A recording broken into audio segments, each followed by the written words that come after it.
नमस्कार, good morning. कशा आहात? मस्त. योगाभ्यास हा नुसता व्यायाम नाही, ही एक लाईफ लाईन आहे, आयुष्य रेषा आहे, जीवनदायी आहे, अमृत आहे.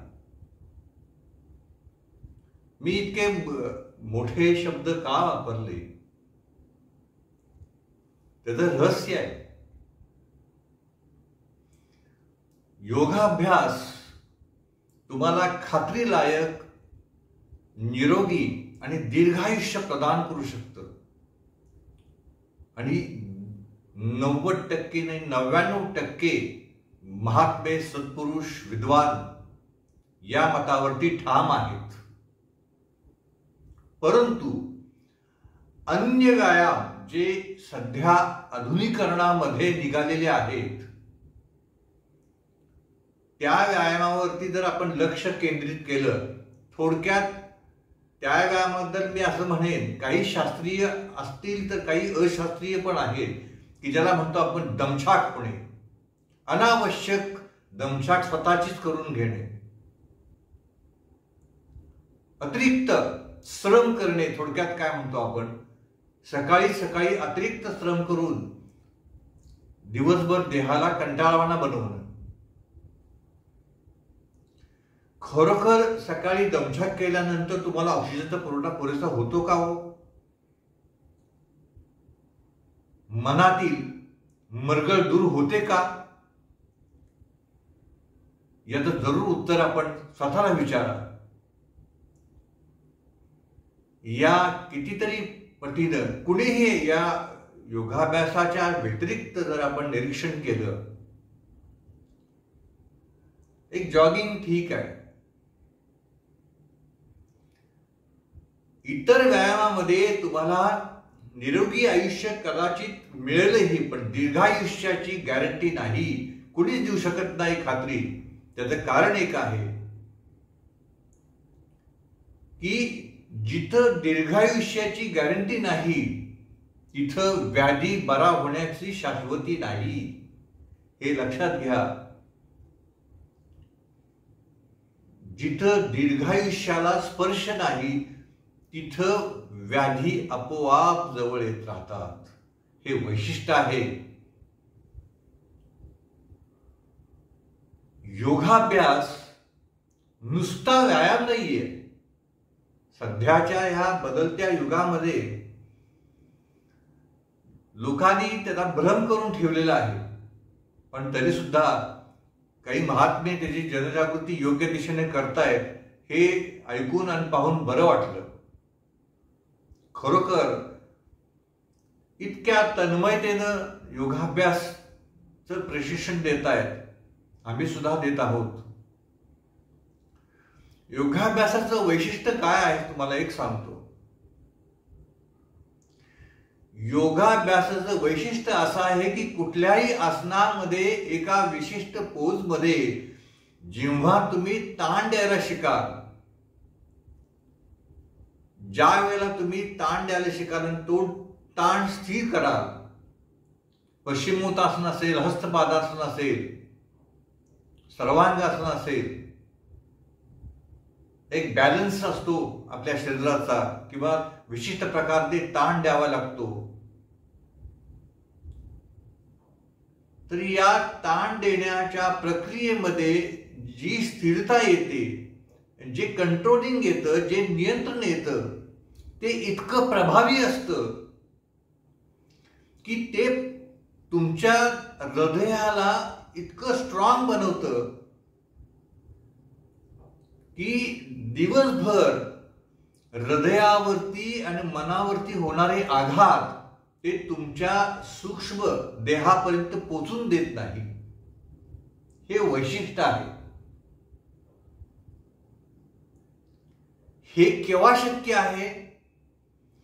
ज्या वेळेला एखादी पोज तुम्ही कराल, पोश्चर, सिटिंग पोश्चर असेल, पद्मासन असेल, पश्चिमोत्तासन असेल, हस्तपादासन असेल, त्रिकोणासनाचे प्रकार असतील, ज्या ज्या वेळेला तुम्ही ताण द्याल सुरुवातीला जो प्राथमिक अभ्यास आहे त्यावेळेला ठीक आहे की जेणेकरून आपलं शरीर लवचिक होण्यासाठी जे प्रकार आपण करतो त्याची आवश्यकता आहे. पण ज्येष्ठ नागरिकांनी, ज्येष्ठ वयाच्या लोकांनी योगाभ्यास करताना अत्यंत हळूवारच केला पाहिजे. कारण प्रत्येक वेळा तुम्हाला तुमचं वय साथ देईल असं नाही. कारण बोन फ्लेक्सिबिलिटी जी आहे, हाडांची जी लवचिकता आहे, ती लवचिकता तुमच्या नित्य आहारावरती अवलंबून असेल. आणि तो आहार तुम्ही काय घेत आहात हे तुम्हालाच माहिती आहे. नेहमी मोठ्या लोकांचा, बऱ्याच सत्पुरुषांचा, महात्म्यांचा कळकळीचा सल्ला असा आहे की शाकाहारी असा. ठीक आहे, मांसाहार हरकत नाही, पण अतिसेवन सुद्धा योग्य नाही. त्याचं कारण एक आहे की लक्षात घ्या की जे पेराल ते उगवेल. जर हिंसात्मक वृत्ती जर तुमच्याकडे असेल वारंवार, तर मन शांत होणार नाही, आरोग्य तर तुम्हाला मिळणार नाहीच. आणि या गोष्टीवरती, सर्व गोष्टीवरती कंट्रोल ठेवण्याचं काम ही योग साधना करते. इतर व्यायामाच्या प्रकारामध्ये मनावरती नियंत्रण राहीलच याची खात्री नाही, पण योगविद्येमध्ये, योग साधनेमध्ये याची खात्री दिलेली आहे. आणि ही खात्री कित्येक पाठीमागच्या युगात दिलेली आहे. ज्या वेळेला ही योग साधनेची दीक्षा दिली गेली, हे ग्रंथ लिहिले गेले, त्यावेळेला सत्ययुग होतं. ते युग वेगळं होतं. हे कलियुग आहे. आणि कलियुगामध्ये व्यभिचार आणि अत्याचारावरती बंधन राहिलेलं नाहीये. बघा मी काय सांगतोय ते. योगाभ्यासाची गरज का आहे, तर इतर व्यायाम हे अत्याचाराला, व्यभिचाराला रोखू शकलेले नाहीत. स्वार्थ आदळा झालेला आहे. मी, माझं, आणि मग ते कसंही होईल, लुबाडू किंवा अन्य मार्गाने. या विषयावरती खोलात जायचं नाहीये. पण प्रत्येक वेळा आपण समाजामध्ये जर उतरलो, आपल्या कुटुंबामध्ये जर आपण लक्ष घातलं, तर योगाभ्यासाची उणीव आपल्याला भासते. कारण त्याचं एकच आहे, वैचारिक पातळी. आपल्या स्वतःची, आपल्या कुटुंबाची आणि आपल्या समाजाची जर वैचारिक पातळी सुधारायची असेल, तर त्याच्यावरती एकच उपाय, औषध सेवन करणे हा उपाय नाही. योग्य तो आहार, सात्विक आहार आणि योग साधना. कारण जेवढं तुम्ही व्यायामाकडे लक्ष द्याल, आसनांचा सूक्ष्म अभ्यास कराल, आसनांचा सूक्ष्म अभ्यास तेव्हाच होतो ज्या वेळेला तुम्ही एखाद्या आसनामध्ये हळूहळू स्थिर राहायला सुरुवात करता. तोपर्यंत तुम्हाला रिझल्ट मिळत नाहीत. इतर व्यायामामध्ये स्थिर राहायचा प्रश्नच नाही. त्या व्यायामामध्ये चंचलता अतिशय आहे, मोठी चंचलता आहे. फक्त समाधान, आपलं वजन कमी झालं, हे तात्पुरतं झालं हे तुम्हाला माहीत नसतं. हे सत्य आहे. कायमस्वरूपी जर तुमच्या वजनावरती जर उपाय शोधायचा असेल, तर नित्य योग साधनाच आवश्यक आहे. याविषयी मी नंतर व्हिडिओ एक देईन तुम्हाला. पण स्थिर आसनामध्ये तुम्हाला सात्विक आहार आणि सात्विक विचार या दोन्हींचा उपयोग होतो.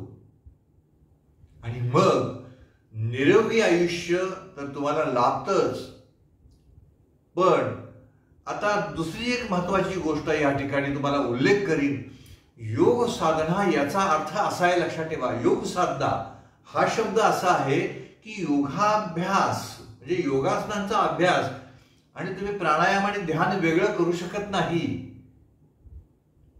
हा गैरसमज आहे. योगासनांचा अभ्यास, प्राणायाम आणि नंतर ध्यान धारणा आणि ध्यान साधना.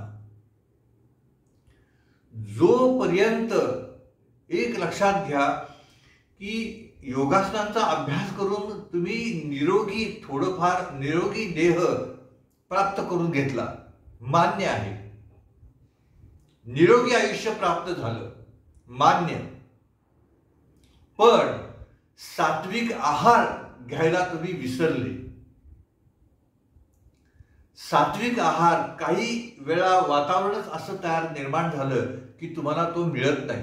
हरकत नाही, परिस्थितीनुसार आपल्याला सामोरं जावं लागेल, जगावं लागेल.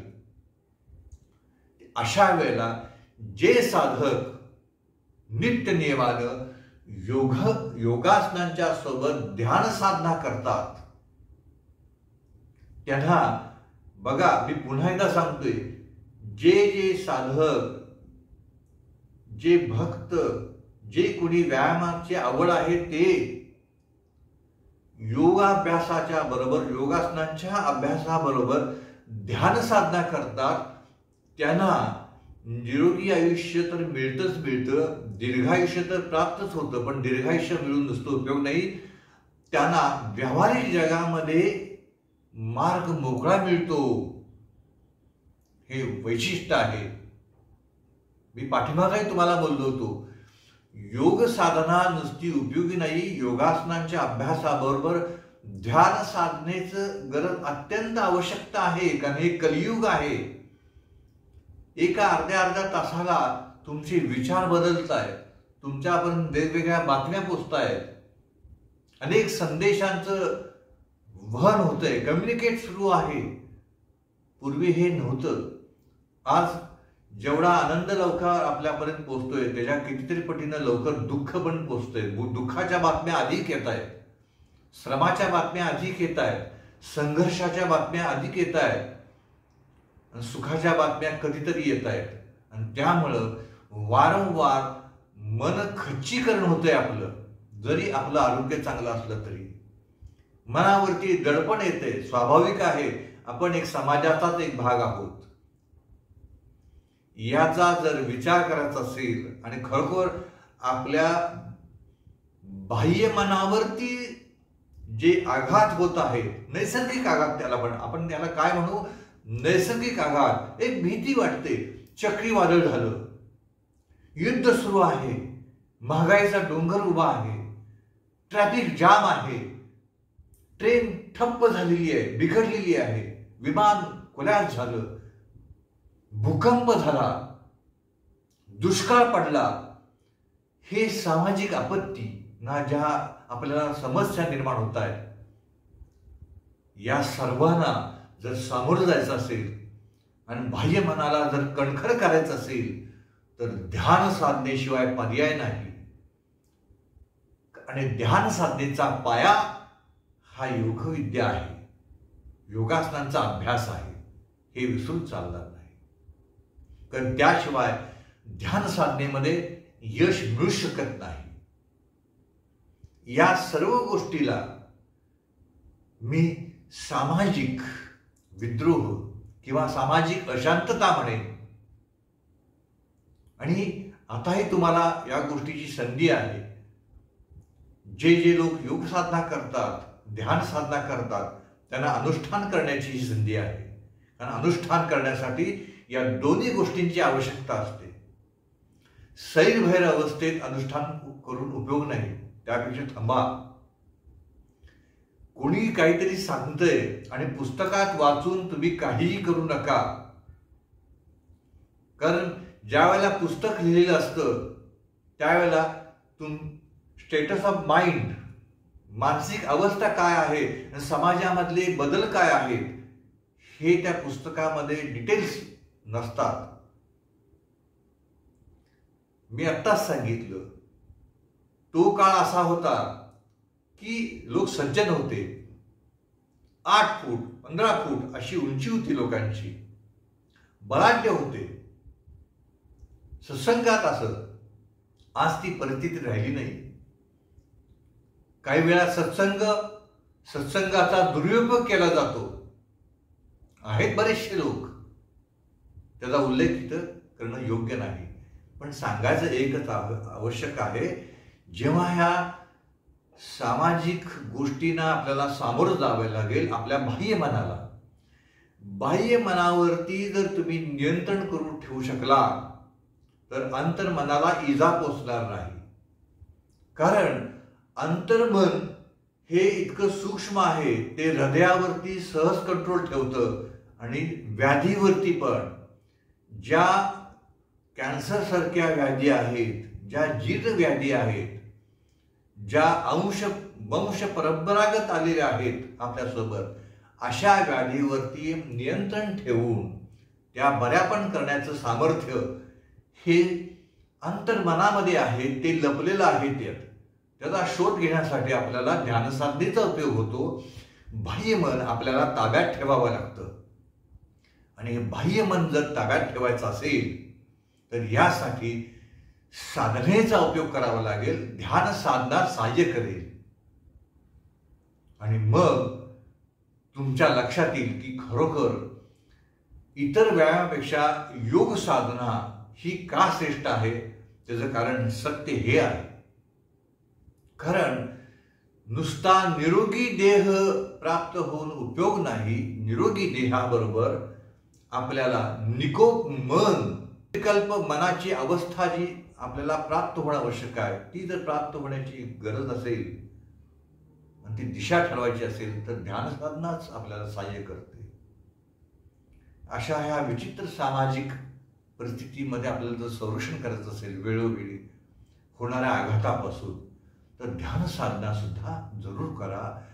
किती, मी पुन्हा एकदा त्याच विषयावर येतो. 10 मिनिटं पुरेशी आहेत. अर्ध्या तास योगासनांचा अभ्यास केला, 5 मिनिटं ध्यानसाधनेला द्या. सवय लागली की आपोआप अंगवळणी पडेल. 3 किंवा 4 योगासनं, 5 मिनिटं प्राणायाम आणि 5 मिनिटं ध्यान साधना. उगाच आपलं वजन वाढलंय आणि आपला असा आहे म्हणून अतिरिक्त योगाभ्यास करायची आवश्यकता नाही. ध्यान साधनेमध्ये सुद्धा तुमचं वजन कमी करण्याची अफाट शक्ती आहे. आणि ती पण तात्पुरती नाही, कायमस्वरूपी. कारण तुम्ही प्रयत्न केला नाही किंवा तुम्हाला कोणी सांगितलं नाही. आजकाल बाहेरच्या जाहिरातीवरती आपण भाळतो. जाहिराती ही आकर्षणाचं केंद्र आहे. लक्षात ठेवा, विश्वासाचं केंद्र नाहीये. सगळ्या जाहिराती तुम्हाला सत्य सांगतील असं खात्री देता येत नाही. त्यामुळं असलेल्या जाहिराती, असलेली ठिकाणं याबद्दल पहिल्यांदा खात्री करा, नाहीतर मग तुमची लूट मार आहेच. असो, त्याबद्दल आपल्याला तो विषय नाहीये. तर माझी विनंती आहे, योगासनांचा अभ्यास तर कराच, नित्यनेमाने करा. तुम्हाला निरोगी आयुष्य लाभेल आणि दीर्घायुष्यासाठी आणि सात्विक विचारांसाठी, बाहेरच्या होणाऱ्या आघात रोखण्यासाठी ध्यान साधनेची पण आवश्यकता आहे. तर तुम्हाला जेव्हा केव्हा वेळ मिळेल दिवसातून, काही लोकांना रात्री वेळ मिळतो, हरकत नाही. झोपण्यापूर्वी 10 ते 15 मिनिटाची बेडवर बसून सुद्धा साधना करू शकता. बस सुशीभूत असणं थोडंसं आवश्यक आहे. आपली वास्तू पवित्रच असते, पण ध्यान साधना केल्यामुळे ती आणखीन पवित्र होते. आणि ध्यान साधनेचा अभ्यास हा आपल्या एकट्यासाठी फायदा देत नाही. नुसता आपल्याला जर लाभ होतोच होतो, पण ध्यान साधनेचा अभ्यास तुमच्या कुटुंबाला सुद्धा आपोआप होतो. हे ध्यान साधनेचं वैशिष्ट्य आहे. हे योग साधनेचं वैशिष्ट्य आहे. इतर व्यायामाच्या प्रकारामुळं सर्व कुटुंबाला त्याचा लाभ होईलच मानसिकदृष्ट्या, याची खात्री देता येत नाही. म्हणून आजपर्यंत कोणतेही व्यायाम योग साधनेला, योगविद्येला, योगाभ्यासाला टक्कर देऊ शकलेलं नाहीत. हे तितकंच सत्य आहे. इतर व्यायामामध्ये खात्री आहे का? 2000 वर्ष व्यक्ती जगली. योग साधनेमध्ये ताकद आहे, तिथे पुरावे आहेत, दाखले आहेत. हे वैशिष्ट्य आहे. ही पानं दळवून चालणार नाही, लक्षात घ्या. तर उशीर करू नका. आपला भविष्यातला आनंद जर आपल्याला परत मिळवायचा असेल तर योग साधना बरोबर ध्यान साधना सुद्धा करत राहा, त्याचा अवलंब करा आणि नित्य जोपासा. दिलेली माहिती कशी वाटली ह्याचा कॉमेंट बॉक्समध्ये जरूर उल्लेख करा, कारण मी स्पष्ट बोलणारी व्यक्ती आहे आणि मी कधीही बोलताना पुस्तक घेतले का आतापर्यंत? आता यापुढे घ्यावं लागेल थोडंसं. पण माझे प्रदीर्घ अनुभव जे आहेत समाजातील वावरताना ते व्यक्त करत असतो. तर काही स्पष्ट गोष्टीबद्दल मला क्षमा करा, कारण सत्य लपवायचं नाही. जे असेल ते तुमच्यासमोर मी मांडण्याचा प्रयत्न करत असतो. म्हणून कॉमेंट बॉक्समध्ये याचा जरूर उल्लेख करा आणि ही माहिती तुम्हाला आवडल्यास तुमच्या आप्तेष्टांना शेअर करायला विसरू नका. कमीत कमी 5 ते 6 लोकांना, 10 लोकांना शेअर करा, लाईक करायला विसरू नका. पुन्हा एकदा खूप खूप धन्यवाद.